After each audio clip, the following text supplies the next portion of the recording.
So there's a way to duplicate controller inputs so that one controller can act as two controllers at the same time. I'm going to be using the DualSense for this since I know it works on that. I'm not sure what other controllers this will work on, but again, it's just what I have available. The first thing you need to do is, well, I have my DualSense plugged into port 1, and I want to connect it via Bluetooth at the same time. So what I'll do is I go into Accessory Settings, Manage Bluetooth Devices. You'll see here there are no Bluetooth devices registered. I'm going to briefly unplug the controller and then hold the PS button and the share button at the same time until the light starts flashing. There'll be blue lights that flash on the sides. Plug it back in, register a device, start scanning, and you'll see there wireless controller. Once that's done, you'll see it's registered, and then when you scroll around, you'll notice that some of your inputs will be duplicated or it'll act a bit weird. And that means that both controllers are trying to operate at the same time. So to demonstrate, I'll go into Deadlocked, and you'll be able to see that I can access the co-op play menu while only having one controller plugged in.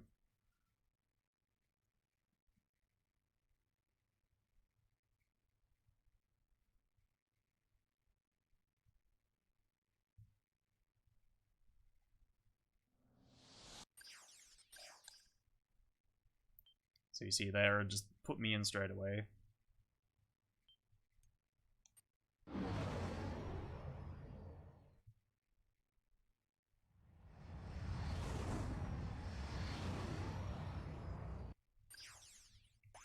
And then if I scroll up, and I'll just use Catacomb as an example, you'll see that I am completely mirroring my inputs on both controllers because it is reading the exact same inputs for both characters. So you see I'll charge at the same time, I'll motor strike at the same time, all of that. But you will notice again that like your inputs will be duplicated because it is not completely synced. So sometimes when you're scrolling down in menus, it'll scroll down twice because it is registering an input one frame later. And you see there, like it'll just be a bit finicky at times, and sometimes you'll get a little bit desynced because they are one frame apart. But as a whole, it acts as a complete mirror to both controllers act as a complete mirror to each other. And then to demonstrate in another game, I'll go to All for One. I'm going to turn on my second controller here, which is my DualShock 3, which is wireless only. This will show up as controller 3, you'll see here, because DualSense is controllers 1 and 2. So I'll go down in the XMB, and I'll go to All for One.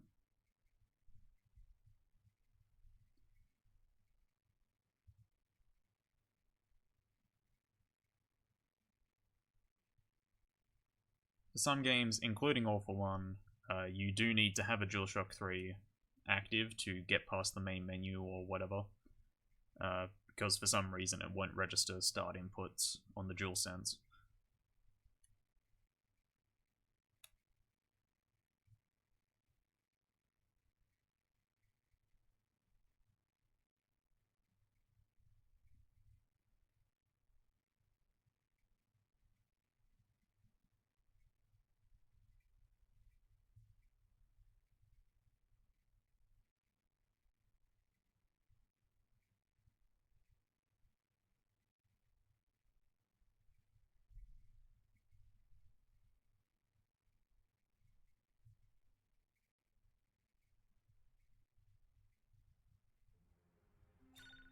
So you'll see here, as I get into the game and do that, you'll see that I'm still using my DualShock 3 right now.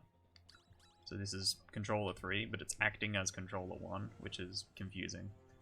But how to get the DualSense to be re-registered as the main controller device is that you hold the PS button in controller settings and assign it to controller 2. And you'll see there that will allow me to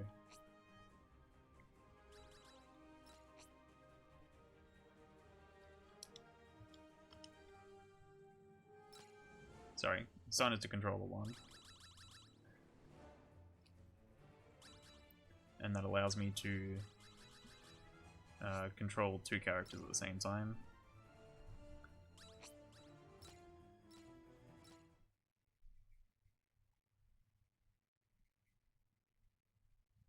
Sometimes it's finicky. I've had it work on controller 2 and controller 1. I feel like it's just something that depends on which controller is activated first. But yeah, you can turn off your DualShock 3 now. And you will just have, again, mirrored inputs, and you can control both characters here.